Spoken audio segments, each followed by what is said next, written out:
गुरुब्रह्मा गुरुर्विष्णुः गुरुदेवो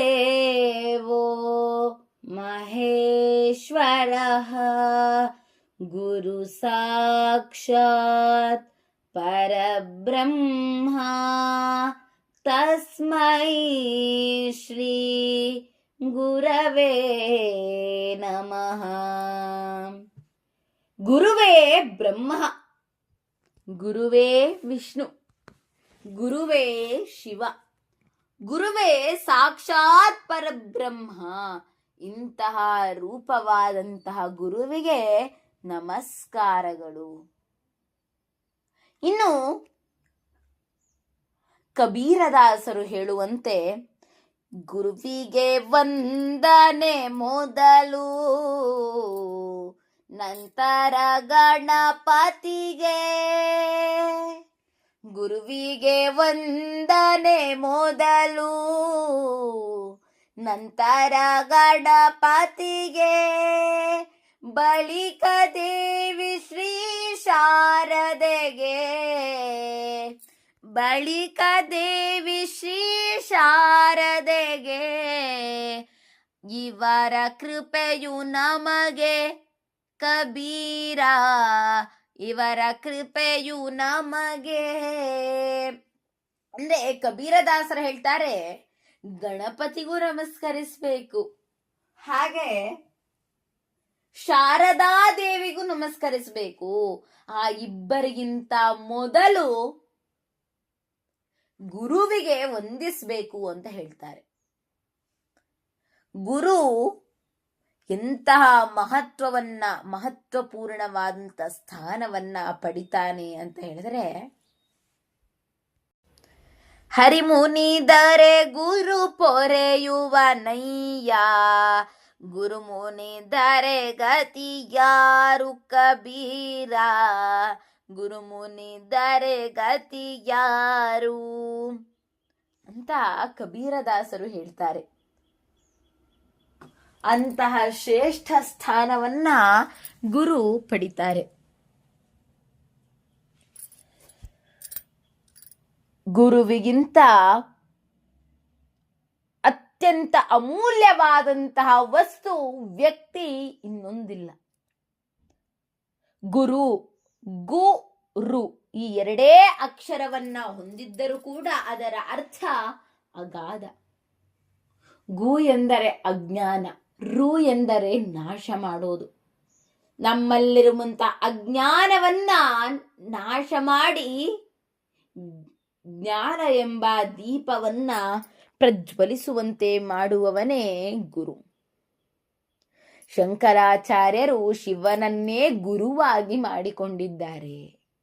ಅಂದ್ರೆ ಅರ್ಥ ಮಾಡ್ಕೊಳ್ಬೇಕು, ಶಂಕರಾಚಾರ್ಯರು ಶಿವನನ್ನ ನನ್ನಲ್ಲಿರುವಂತಹ ಅಜ್ಞಾನವನ್ನ ತೊಳೆದು ಹಾಕಿ ಜ್ಞಾನವೆಂಬ ದೀಪವನ್ನ ನನ್ನ ಮನಸ್ಸಿನಲ್ಲಿ ಹಚ್ಚು ಅಂತ ಕೇಳ್ಕೊಳ್ತಾ ಇದ್ದಾರೆ ಶಂಕರಾಚಾರ್ಯರು. ಹಾಗೆ ಕೇಳ್ಕೊಳ್ತಿರುವಂತಹ ಒಂದು ಶ್ಲೋಕ ಈಗ ತಮ್ಮ ಮುಂದೆ. ಶ್ರೀ ಶಂಕರಾಚಾರ್ಯ ವಿರಚಿತ ಸುವರ್ಣಮಾಲಾ ಸ್ತುತಿಯ 25ನೇ ಶ್ಲೋಕ ಎಂದರೆ ವ್ಯಂಜನಾಕ್ಷರದ 10ನೇ ಅಕ್ಷರ, ಹಾಗೆ ಚವರ್ಗದ 5ನೇ ಅಕ್ಷರ, ಸಂಸ್ಕೃತ ವರ್ಣಮಾಲೆಯ 25ನೇ ಅಕ್ಷರವಾದಂತಹ ಜ್ಞಕಾರದಿಂದ ಈ ಶ್ಲೋಕವು ಪ್ರಾರಂಭಗೊಳ್ಳಲಿದೆ. ಜ್ಞಾನಂ ವಿಕ್ಷೇಪಾವೃತಿರಹಿತಂ ಕುರು ಮೇ ಗುರುಸ್ತ್ವಮೇವ ವಿಭೋ ಸಾಂಬ ಸದಾ ಶಿವ ಶಂಭೋ ಶಂಕರ ಶರಣಂ ಮೇ ತವ ಚರಣಯುಗಂ. ಇನ್ನೊಮ್ಮೆ ನೋಡೋಣ ಸ್ನೇಹಿತರೆ. ಜ್ಞಾನಂ ವಿಕ್ಷೇಪಾವೃತಿರಹಿತಂ ಕುರು ಮೇ ಗುರುಸ್ತ್ವಮೇವ ವಿಭೋ ಸಾಂಬ ಸದಾ ಶಿವ ಶಂಭೋ ಶಂಕರ ಶರಣಂ ಮೇ ತವ ಚರಣಯುಗಂ. ಶರಣಂ ಮೇ ತವ ಚರಣಯುಗಂ. ಇದರ ಪದಚ್ಛೇದ ಹೀಗಿದೆ: ಜ್ಞಾನಂ ವಿಕ್ಷೇಪ ಆವೃತಿರಹಿತಂ ಕುರು ಮೇ ಗುರುಃ ತ್ವಮೇವ ವಿಭೋ ಸಾಂಬ ಸದಾಶಿವ ಶಂಭೋ ಶಂಕರ ಶರಣಂ ಮೇ ತವ ಚರಣಯುಗಂ ಇತಿ ಪದಚ್ಛೇದಃ. ಇನ್ನು ಅನ್ವಯಾರ್ಥವನ್ನ ನೋಡುವುದಾದರೆ, ವಿಭೋ ಮೇ ಜ್ಞಾನಂ ವಿಕ್ಷೇಪಾವೃತಿರಹಿತಂ ಕುರು ತ್ವಮೇವ ಮಮ ಗುರುಃ ಸಾಂಬ ಸದಾಶಿವ ಶಂಭೋ ಶಂಕರ ಶರಣಂ ಕ್ಷಮ್ಯತಾಂ ತವ ಚರಣಯುಗಂ ಮೇ ಶರಣಂ ಇತಿ ಅನ್ವಯಾರ್ಥಃ.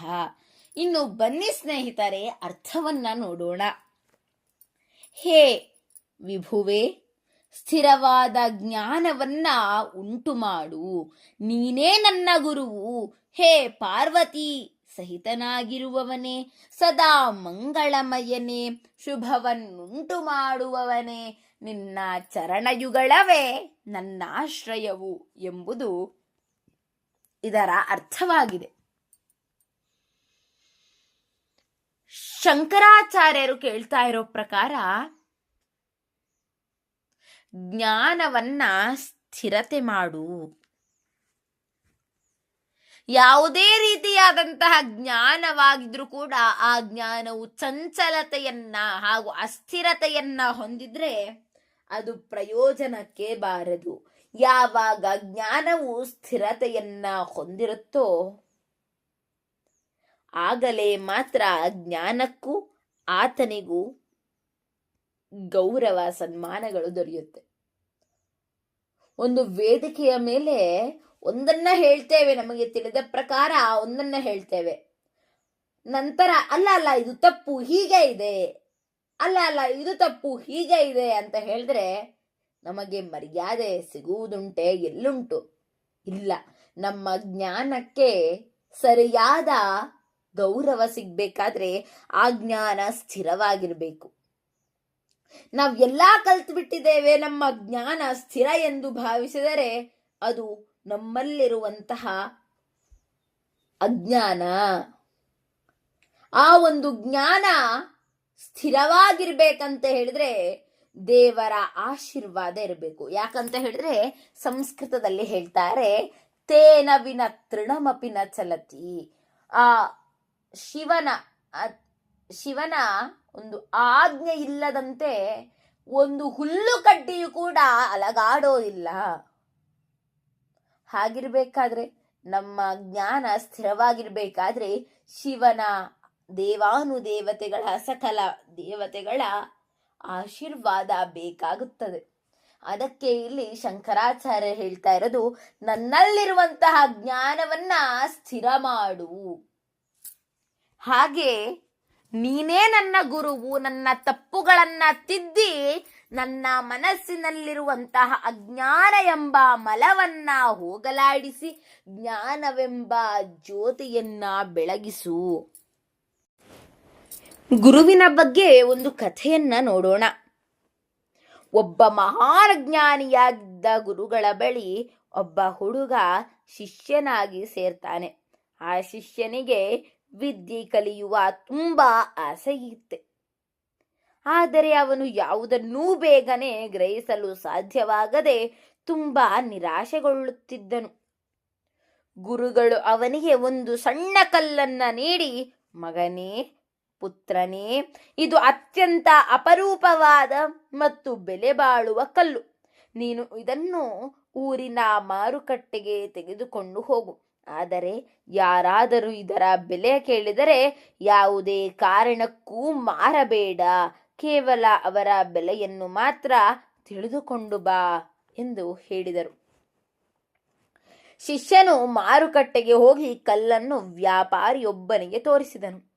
ವ್ಯಾಪಾರಿ ಅದನ್ನು ನೋಡಿ, ಇದು ತುಂಬಾ ಅಪರೂಪದ ಕಲ್ಲು, ನಾನು ಇದಕ್ಕೆ 10,000 ರೂಪಾಯಿ ಕೊಡ್ತೇನೆ ಎಂದ. ಶಿಷ್ಯ ಅದನ್ನು ಮಾರದೆ ಮುಂದಿನ ಅಂಗಡಿಗೆ ಹೋಗ್ತಾನೆ. ಅಲ್ಲಿಯ ವ್ಯಾಪಾರಿ ಆ ಒಂದು ಕಲ್ಲನ್ನ 1,00,000 ರೂಪಾಯಿ ಕೊಟ್ಟು ತೆಗೆದುಕೊಳ್ಳುವುದಾಗಿ ಹೇಳ್ತಾನೆ. ಆಗಲೂ ಆ ಶಿಷ್ಯ ಮಾರಾಟ ಮಾಡೋದಿಲ್ಲ. ಕೊನೆಗೆ ಒಬ್ಬ ಆಭರಣ ವ್ಯಾಪಾರಿ, ಇದು ಅತ್ಯಮೂಲ್ಯವಾದಂತಹ ವಜ್ರ, ಇದರ ಬೆಲೆ ಕಟ್ಟಲು ಸಾಧ್ಯವಿಲ್ಲ ಎಂದನು. ಶಿಷ್ಯನು ಖುಷಿಯಿಂದ ಗುರುಗಳ ಬಳಿ ಬಂದು ನಡೆದ ವಿಷಯವನ್ನ ಹೇಳಿದನು. ಆಗ ಗುರುಗಳು ಅವನಿಗೆ ಹೀಗೆ ಹೇಳಿದರು, ಮಗನೇ, ಈ ಕಲ್ಲು ನಿನ್ನ ಜೀವನದಂತೆಯೇ ಇದೆ. ನಿನಗೆ ನಿನ್ನ ಸಾಮರ್ಥ್ಯದ ಅರಿವಿಲ್ಲದೆ ನೀನು ಮೌಲ್ಯಹೀನನೆಂದುಕೊಂಡಿದ್ದೀಯ.